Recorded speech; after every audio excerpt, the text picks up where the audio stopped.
अस्सलाम वालेकुम व्यूअर्स, आपके साथ एक पैगाम शेयर किया जाए कि हम किस तरह से एक दूसरे को गाइड कर सकते हैं, अवेयर कर सकते हैं और अपने आप को भी कि हम खुराक को कैसे ज़ाया होने से बचा सकते हैं।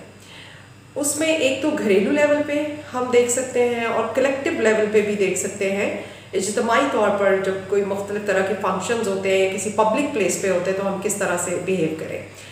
सबसे पहले तो ये कि घर में आम तौर पर ये होता है कि जैसे सब्ज़ी है, दाल है या किसी भी तरह की चीज़ है, कुछ लोग खाते हैं, कुछ नहीं खाते। तो उसमें ये चीज़ है कि अगर जो लोग खाते हैं शौक़ से, अगर वो कम लोग हैं, 2 या 3, तो उनके हिसाब से उतनी क्वांटिटी की या उतनी मिकदार की चीज़ बनाई जाए और बाकी जो है ताकि वो ज़्यादा बनने की वजह से ज़ाया ना हो जाए। दूसरी, इससे बच्चों की भी ट्रेनिंग होती है, बच्चों की तरबियत भी होती है कि खाने को हम ज़ाया नहीं करें, हम कुफरानी नेमत ना करें, क्योंकि जब हम चीज़ को वाफर मिकदार में हमारे पास होती है, हम अफोर्ड कर सकते हैं, तो अगर हम उसको ज़ाया करेंगे तो कुदरत का ये कानून है कि जब चीज़ को आप ज़ाया करते हैं तो वो आपसे नेमत छिन जाती है। तो यही रवैया हम मुख्तलिफ पब्लिक प्लेसेस पे भी देख सकते हैं, जैसा कि शादी ब्याह के मौके पे या फिर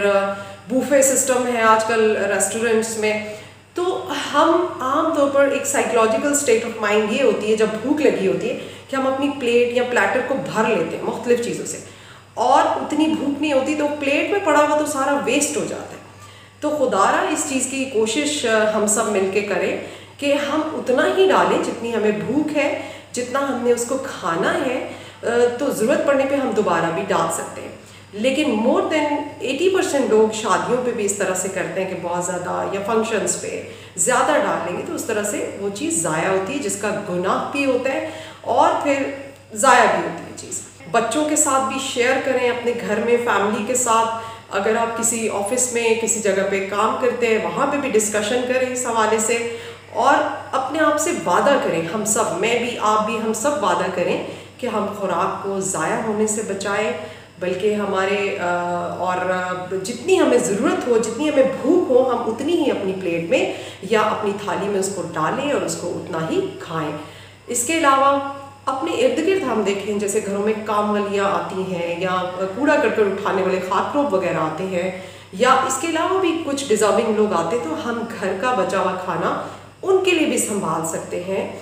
या उसको रेफ्रिजरेटर में रख सकते हैं, फ्रीज़ कर सकते हैं कि जिस दिन वो आए तो उनको आप दे दें। इस तरह से किसी की मदद भी हो जाएगी और खाना भी ज़ाया होने से बच जाएगा। और सबसे इम्पोर्टेंट ये हम पे एक ज़िम्मेदार शहरी होने की हैसियत से ये हम पे फ़र्ज़ है कि हम इस चीज़ को समझें, अपने बच्चों को, अपने इर्द गिर्द के लोगों को बताएं और खुराक को ज़ाया होने से बचाएं। बहुत शुक्रिया। अल्लाह हाफ़िज़।